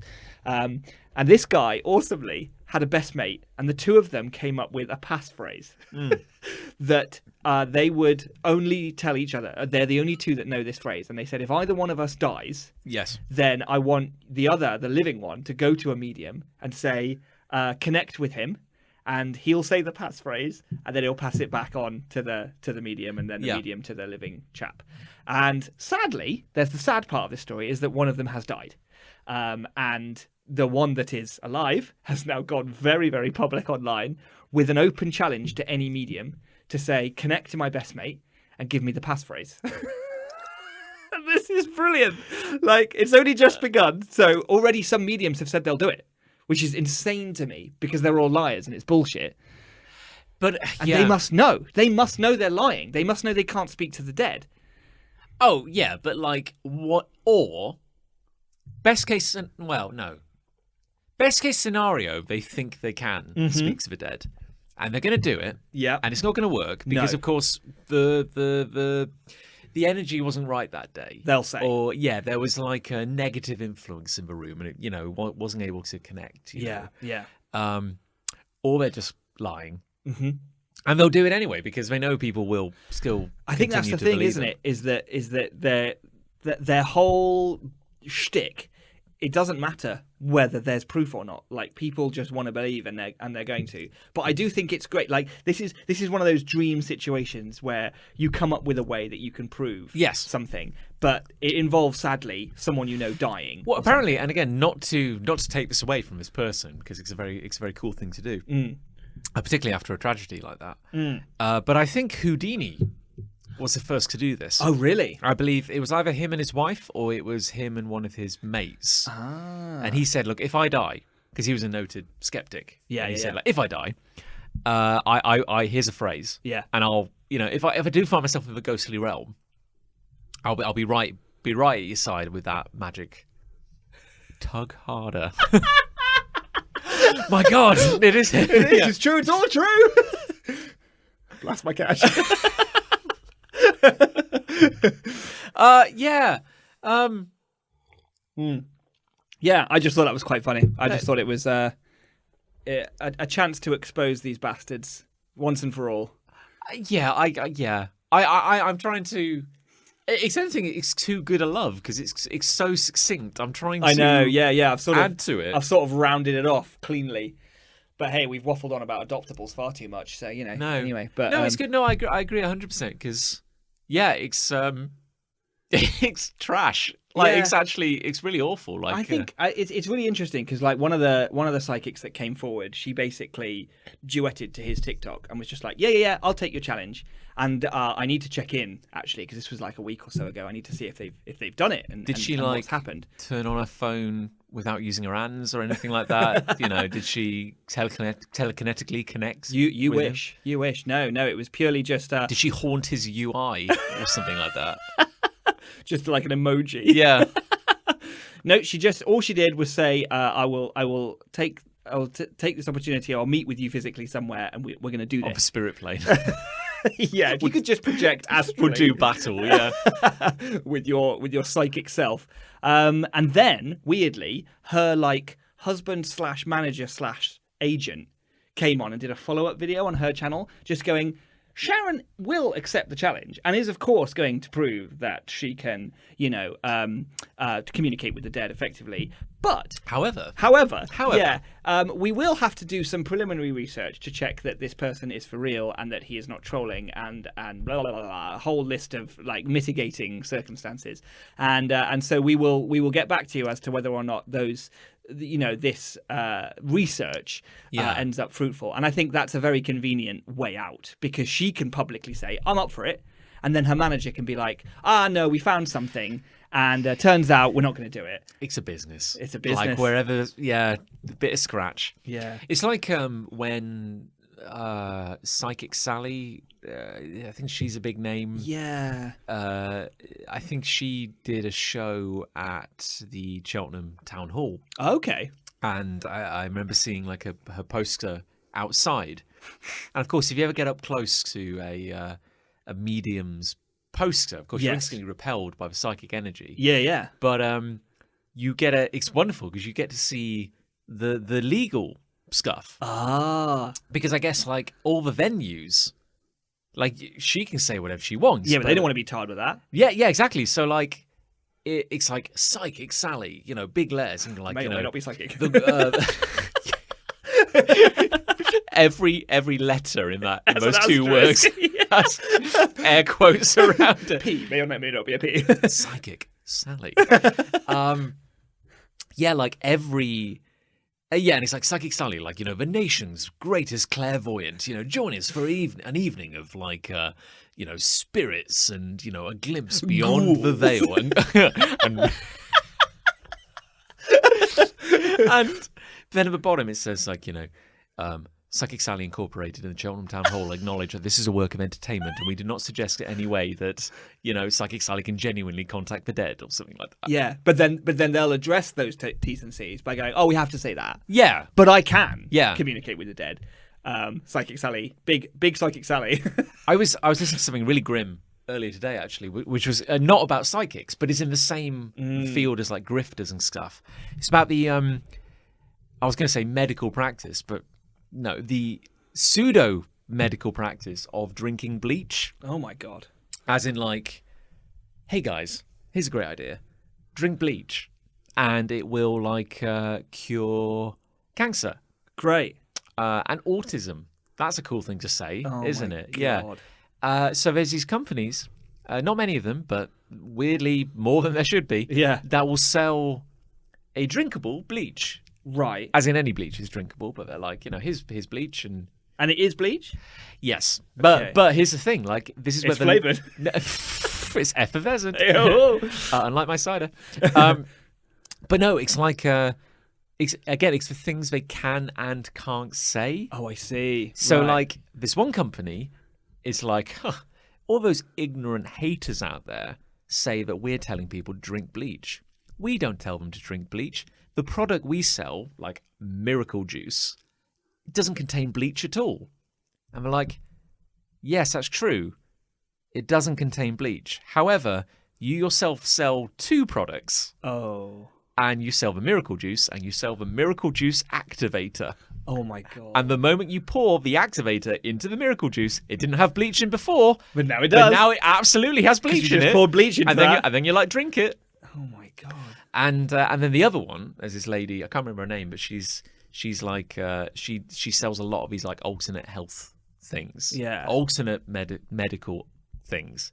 And she's like, she's big on like the bleach drinking. Great. And all like that. But Obviously, they don't drink it. well, I mean, obviously they don't. obviously they don't, but they'll yeah. say stuff like, if you start like losing teeth or like vomiting up blood or shitting out bits of your guts, that means it's working. Oh, my Like, God. don't stop, because that means like God. you're getting there. Yikes. But legally, because they've been hit a couple of times, they cannot say drink the bleach. Right. So like nowhere on this woman's website does it say you drink the bleach. So she sells a product, but it doesn't come with any instructions on how to use it. Imbibe. But you can pay her for a private one-to-one consultation where she will tell you the method of how to drink it. No, not drink it. No, don't drink it. No, The method of of how to use it. How to use it? Yes. Yeah, So as long as it's not written down anywhere, she's Oh. not telling anybody to drink the bleach. But then you'll talk to her and she'll go like, "Oh yeah, you totally just chug a lug, my friend. Just get it down here. Yeah. Hashtag chug a lug. Just get it down here. Just get it down. Yeah, if you feel it boil your insides, it's doing its thing. working. Yeah. And it's like, wink, not a, it's like that. And again, it's a bit like that because they're kind of like, oh yeah, I'm totally not talking to the dead. Wink. It's such a weird business model though, Yeah. because they're having to work so hard to sell. Like, why not sell something that people want? I don't know.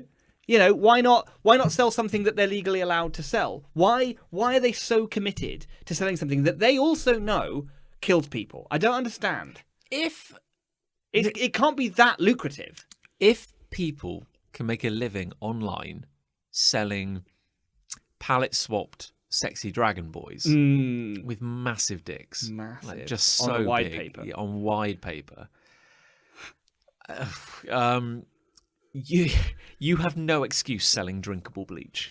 I know. Like- It just seems as though they're like the guys selling the dragon dick boys. That's easy. Yeah, It's like there's no laws out there to No. say you can't sell a dragon dick boy. and But there are laws out there to say you can't sell drinkable bleach. yes, And they're having to work around these very annoying, very inconvenient laws that get in the way of them trying to murder people large scale. Because that's the only reason. Like if you sat down with them and just go, look, I know what you're doing. Like don't sell it to me because Yeah. I know you're bullshitting. What you're trying to do is kill people, and I'd just like to know why. it's a date. Like that's always you're always torn between. It's like, do they genuinely believe it Yeah. and are just cosmically deluded, Yeah. or are they just the worst human being? Yeah. And they know that they're lying. They know that they're hurting people, But they're still doing and it. they're still doing it. And I don't know which one's better. I know. But also the cosmic delusion, to me can't make that much sense because are they drinking it? Because if they were drinking it, they'd be dying. Yeah. So they wouldn't be around that much longer. So they can't be drinking it. So what's happening here? Like, The thing I going back to the clairvoyant thing, the thing that always really bugs me about that sort of thing is why is it that all the people who die, so many people die every day, the spirit world is just crowded with people desperate to come and talk to anybody. Sally. Why is it the people with psychic powers are always the ones who look like that?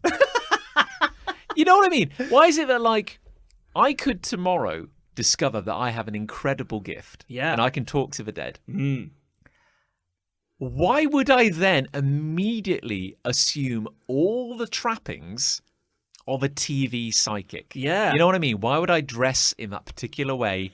Maybe, a lot of them favor like a lot of jewelry. You might have a lot of like big, they look like a house mom or a house dad in a kind of like cuddly but weirdly showbiz kind of way. Yeah, that's a good way of putting it. And it's like, and why do you automatically get a manager? Often your significant other. Yeah. Like, if you genuinely tomorrow got struck by lightning and then could suddenly, like... see and talk to the dead. Yeah. Why would you suddenly become a prick? That's what I don't understand. Like, why couldn't you just go like, hey, I can talk to the dead. Yeah. Yeah. Hey. How does it work? Oh, I actually just need, I need to be touching metal. Yeah. And biting down on a walnut. And then I can totally commune with the dead. And it's awesome. You'll see, like, lightning come out of my eyes and shit. Yeah.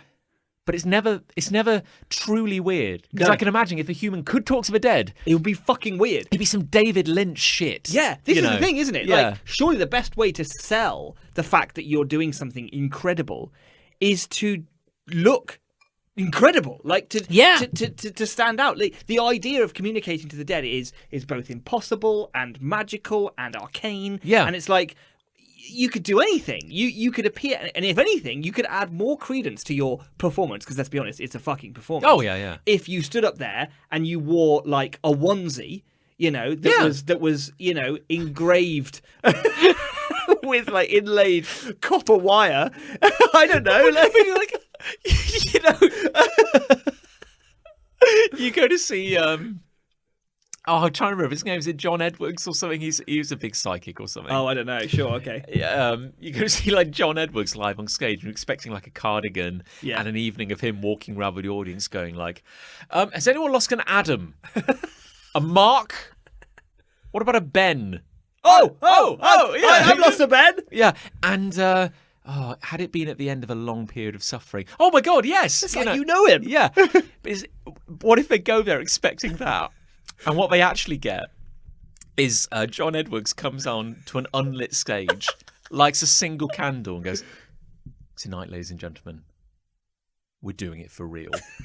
And then just starts vomiting blood. Yeah, like it's like black. Yeah, like this ichor just starts coming out of him, more than the human body could actually form. And then shapes start like writhing up out of the blackness.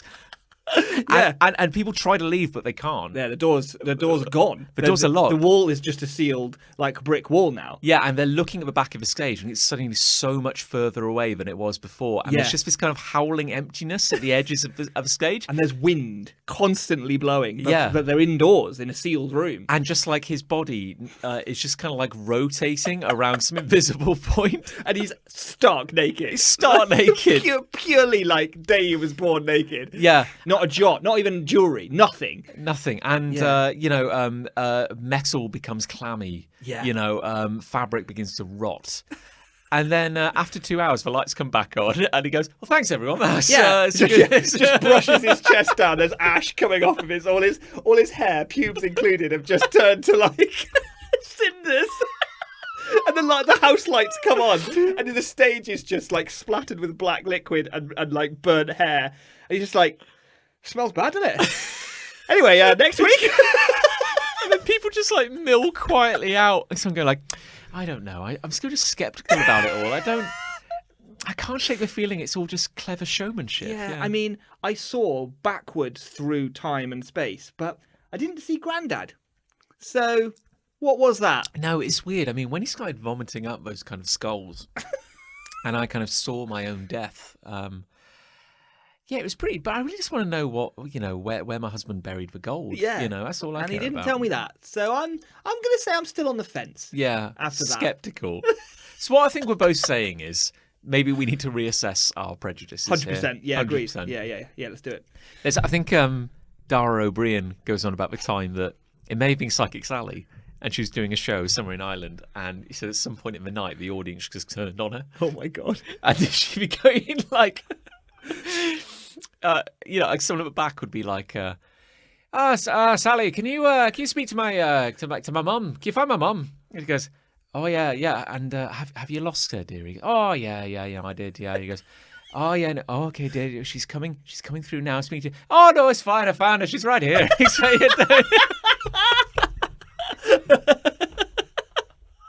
She was sat next to me all along. Hot bullshit. Oh, brilliant. Do you want to know my? I do want to hear your love. I do. Okay, you might like this. Okay. I'm glad that Chris Ray isn't here. Because... Oh, thank God. So, I love the world's longest running evolution experiment. Oh, okay. Which is kind of fascinating, but asterisks, it depends how into biology you are. Sure. So I got a D in AS level biology, so carry on. And it shows. Yeah. I got a D just now hearing you talk. So watch a great video about this. So at this university somewhere, I can't remember where it is, it's irrelevant. But the point is, they have been running since I think like the 70s, like something wild, as a side project. They've been running an experiment in evolution, right? By natural selection. Okay. So basically, they have bacteria, which they're keeping in these kind of vials of solution. Okay. So it just looks like a little vial of like clear solution, and the way it works is it's a neutralish solution. It's got like some sugar in to feed the bacteria. And I think it's a kind of like a citrate solution or something like that. It just means like it's kind of stable and everything like that. Sure. And basically there's bacteria growing in it. It's kind of invisible. It just looks like a kind of vial of like clear liquid. And what they do is they have this vial of bacteria. And then every month or something like that, once a month, a technician goes in, takes a sample out. Of each vial? Yeah, of each vial. Yeah. So they started with like one, say, or 10, But they take a sample out, and then from that one sample, they put like a drop in like 10 new vials. Okay. So some bacteria came from the original source. Yeah. And they dropped it into fresh new solution. Yeah. And then they let that grow, and then they freeze it. Okay. So the reason this has been going so long is that they can just put the vials in the freezer, pause the entire thing, essentially pause time. Yeah. Because the bacteria just get frozen. Yeah. So generation after generation after generation, they've just gone in like every month and gone, blorp, going to take a sample, put it in a new one. So basically, it's the original colony they still have. Oh, right. But they're constantly taking a sample of that colony, dumping it in a new environment. I see. Right. Taking a sample of that colony, dumping it in a new environment. Yeah. And then whenever they want, they can just bring up any generation out of the freezer. Bloody hell. And run a test on it. Yeah. So the way they do a test is they'll take the bacteria and they'll put it in a petri dish. Sure. And they'll add like a little marker, a colourful marker to the bacteria, which is something we used to do when I worked in the lab. And basically it means that like you spread the bacteria, this clear liquid, on the petri dish, which is full of food. You close it, you leave it for like a day, and then tons of bacterial colonies grow on it. Yeah. And if you've kind of like coloured the bacteria, it'll just be like little blue dots. Oh, I see. Yeah. So then they just count the dots to see how successful the bacteria is. Okay. So really, they're just measuring like how well does the bacteria grow. Yeah. And they found that like the behaviour of the bacteria has changed over time, sometimes randomly, because mutations creep in. So sometimes a mutation will creep in. That means the bacteria can eat the sugar a little faster. Right. So it grows a little quicker. So now that bacteria is like really good at kind of populating the petri dish. Right. Okay. So my point is they have like this kind of way, and they said they've been running this since like the 70s. That's mad. As a side project. Yeah. And now it's like it's not a full-time job, but it just means like if you work in that department, then once a month, somebody, probably Dave, has got to go do, it's maybe like an hour's job, just go blip, blip, blip, blip, blip, blip, blip, do the thing. And then, you've created another generation, and they can run a test at any point on any generation. Amazing. So, okay, that's just kind of nerdy. They're freezer bills, though. Fuck. But so many freezers. We have no staff, just nothing but freezers. So that's kind of cool if you're a bit of a biology nerd like me. But basically, what was really, really weird to me is that basically, like, and this is the bit where, like, if you're a proper biology nerd, you go like, fuck, that's cool. Shit. Because basically all these bacteria have access to is this neutral solution, and Which is always the same. always the same, and sugar. Yeah. Like, that's literally it. All they do is eat and die and eat and die. And yet one of them sent And this has been going for thousands of generations. Yeah. And just random mutations pop up, as they do in nature, because the bacteria can duplicate like millions of times. And then, like, if it's a particularly useful mutation, it does better. And if there's a worse mutation, it dies off. Sure. So that's cool. And then they said they've been running this for thousands of generations, just running the tests and just going like, oh, that's interesting, that's interesting.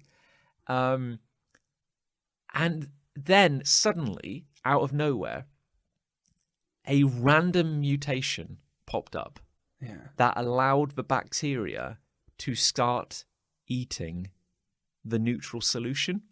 Whoa. Like, it's a citrate solution.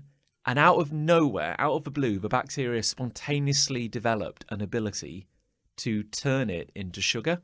Oh my God. And, okay, this is, I'm realizing as I say it out loud, this is not the bombshell moment that I was hoping it would be. Well, no, it is pretty insane, though. Yeah. Because it infers, and I've heard evolutionary stories about evolution and things like this, and things like the fossil record and stuff. It infers that somehow, beyond a single generation, all the bacteria are aware of their situation. Yeah. We have always been stuck in this neutral solution with only sugar to eat. The need here in this system is to evolve a way to make use of the solution as well as the sugar, so they're not dependent on the sugar.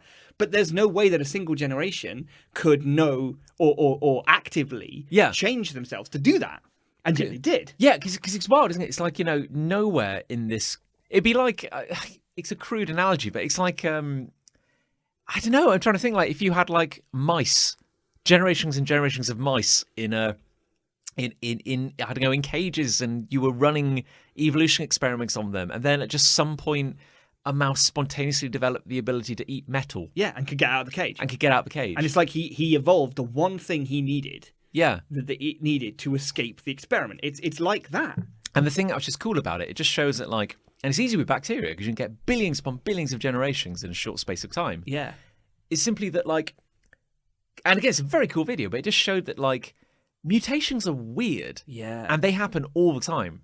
Yeah. And you just see it, and it just says if you have enough time and enough mutations, really weird ass shit could happen. Yeah. And it was almost like sci-fi because I was kind of like, it's like on the one hand you can look at it and go, it's a statistics game. Yeah. It's just the sheer number of numbers that we're talking about here means that the likelihood of something incredible happening is increased purely by the fact that there's so many of them. Yeah. But then at the same time, it seems like a design. It seems like a sci-fi moment where they have forced their way out, Yeah. It's mad. It's cool. Yeah, because you want to think that, like, oh, maybe there was some guiding force, or maybe, like, the bacteria was scheming. But no, it doesn't work that way. Work no, like that. No, but no, it of course gives it the doesn't. impression that it is, because it's like, oh, wow, like it's almost like the bacteria is desperate. Yeah. It's almost like, if a bacteria is locked in a prison for long enough, like, it will come up with some amazing...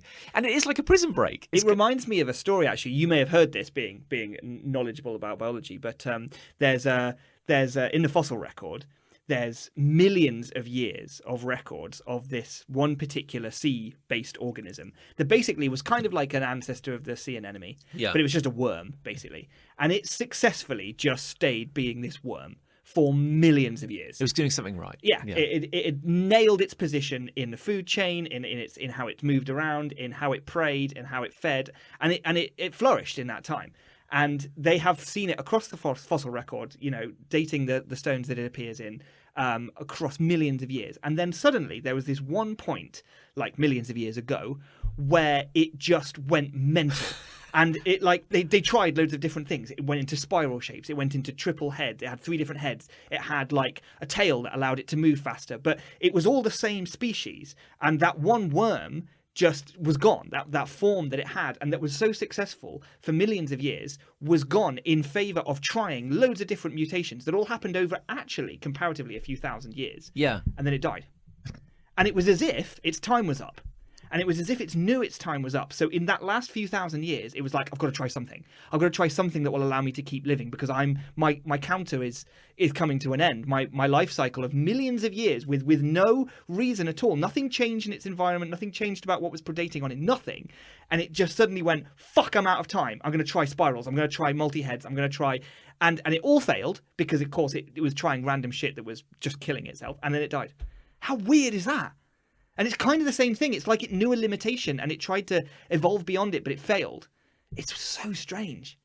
It's almost like there's a moral there, which is don't try. Yeah, don't try. Just carry on doing the same thing. It found a very comfortable niche and it lasted millions of years. Yeah. We haven't done that. And then it tried to do something clever and a bit original. And look where it got it. Yeah. Fucking hell, idiot. But yeah. I think that is quite a bombshell moment, what you're talking about there. It's a very cool video, actually. When you said it was suddenly eating this neutral solution, it's like, fucking hell. It's like it knew. You know, and I almost feel like the next stage is they work out a way to eat the vial of plastic and they're out. Yeah, because like if all it needs is time. And we've created the most powerful bacteria of all time because we imprisoned it. What's the thing like? I know like desperation is not a concept that exists over millennia, but like... I wonder if it's somewhere in the genes, like because it's building up.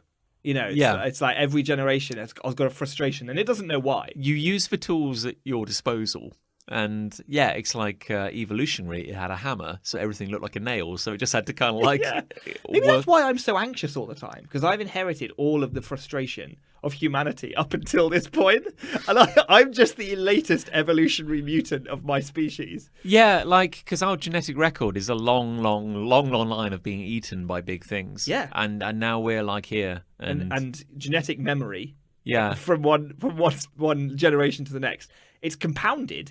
And now I have the fear of 1 billion Stone Age men's fear of the saber-toothed tiger, all compressed into just me.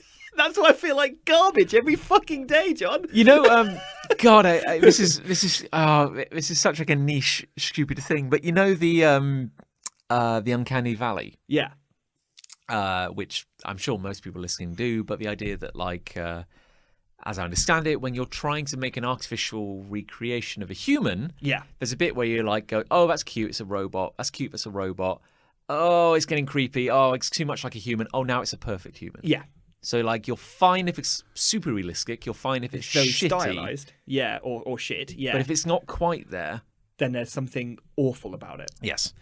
And the coolest piece of nerdery I've ever heard about that is someone on Twitter going, "What we're missing the point here, because what this means is that the reason the uncanny valley is a thing, and this is probably not true, but it's a fun thought experiment, is that humans have an evolutionary bias to be scared of things that look almost human. So in our past, something We have encountered something that looks like those monsters that I talked about in A Hate, where Google tries to artificially generate Yes. people. Yeah. Oh no. Human tribes had to learn to be cautious because there were things that looked very nearly human Oh, that could get close. I like that a lot. That's got. Do you know the manga artist Junji Ito, who does this terrifying? I won't go into it now. Yeah. But look up Junji Ito if you want to be terrified.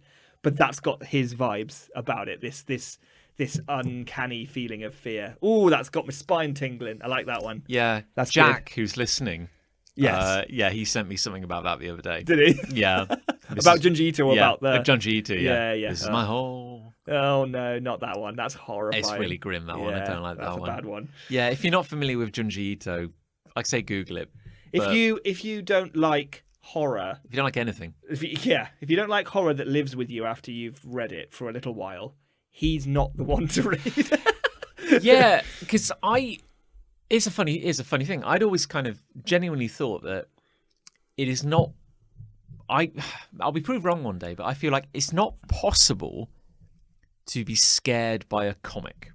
Okay. That's just a thought I have, because you control the pace that you're That's true. reading through it. So I've never been scared by a comic. However, in true horror sense, Junji Ito can put images on the page that are horrific. Yeah. and genuinely stay with you and are very unsettling. It's almost as though it doesn't need to be a comic medium for him to scare you. His stills will scare you. Like, he could draw one picture and scare the living shit out of you. Yeah. It doesn't matter that there's another picture to follow it and another page to turn. Like, he transcends his medium, I guess is what I'm getting at. He draws things where, like, I don't go like, gosh, I'm startled. No, I don't jump. I can keep reading. For sure. But, like, ugh. Yeah. Like, It sort of sits with me in a way that, yeah, like it's almost not that I'm scared. It's that I'm perturbed or like I'm disturbed. Like, I won't lie awake at night. 'Cause I've seen horror movies before where I've lain awake at night and I'm almost scared that the thing is going to come get me or whatever. And it's not like that because the stories he tells are so abstract and so weird that your brain can't even slightly create an environment where that could happen to me. You know, you just can't. But you do think about it for a while. You just think about it. I heard a really great comparison once. Someone said that, like, the problem is that, like, we think of horror movies now, and what we kind of think of horror movies now is like creepy little girl with a weird face, jumping out at you, going "Buh!" Yeah, it's always a creature with a weird face, and it's like a "Buh!" It's jump scares. Yeah. And I think the point this person was making is that, like, well, no, a jump scare is a very primal reaction. Yeah. It's not big. It's not clever. Literally, a balloon popping can make you jump. Yeah.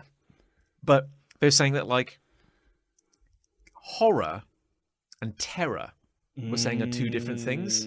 Yeah. And terror is that blind panic. Yeah. Where in their opinion, they said horror is actually a fascination. Yeah. Horror is the thing where you want to look away, but you can't. And that's Junji Ito. Yeah. Massively. Because you read on, despite the fact that what you're reading is kind of like, oh my God.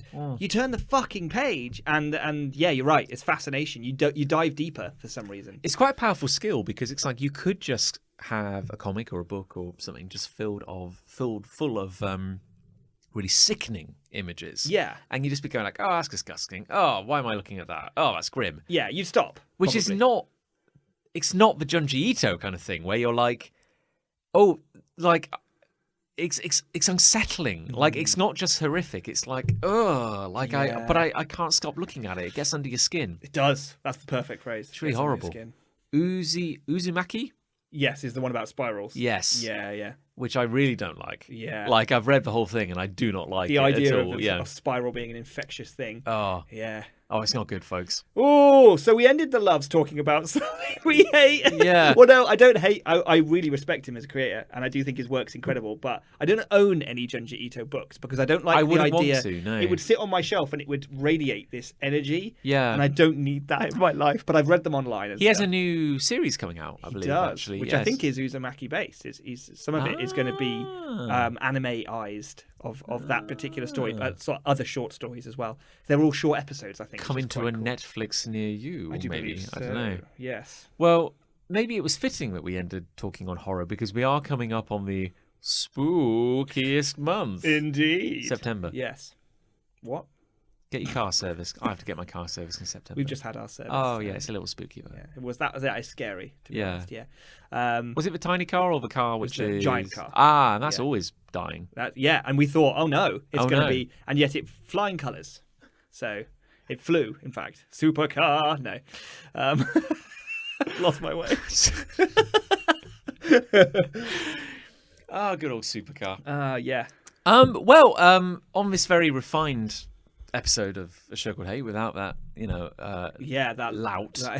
And he said loaf, and what I meant was lout. Yeah, but I nearly called Chris a loaf. Also, quite kind of fitting, like a meatloaf. Yeah, or just a nice little, like a little bun, like a bun.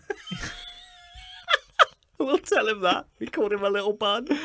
What do you think won, Nick? Love or hate? I think love, actually. I'm going to go with love because I liked your little story about evolution and then that sparked my inspiration. So I'm going to go with love. And I liked that thing you brought up as well. About psychics. About psychics. No, I think that's fair. Yeah. Love, I think, wins. And also I think it's fitting because Chris isn't here. Yes. That love gets to win. He's such an angry little bun, isn't he? Most days, yeah. The angriest bun. Yeah, and I have to say that second glass of cider went down a lot smoother. Did it? I stopped after the first I actually very much enjoyed it, Yeah. but I was very thirsty and I needed water. Yeah. It's funny, like maybe you need to be warmed up. Yeah, maybe you do. That's the first time I've had 2 glasses of an evening. Okay. And yeah, I feel fine. I actually really enjoyed it. Yeah. Yeah, I like a dry cider. That was particularly It was dry. probably the driest. Whew. Yeah. But it was good. Well done. Make some more, please. Yeah, and I don't feel drunk. No, I'm okay. No. No. I can't tell no. it. Oh.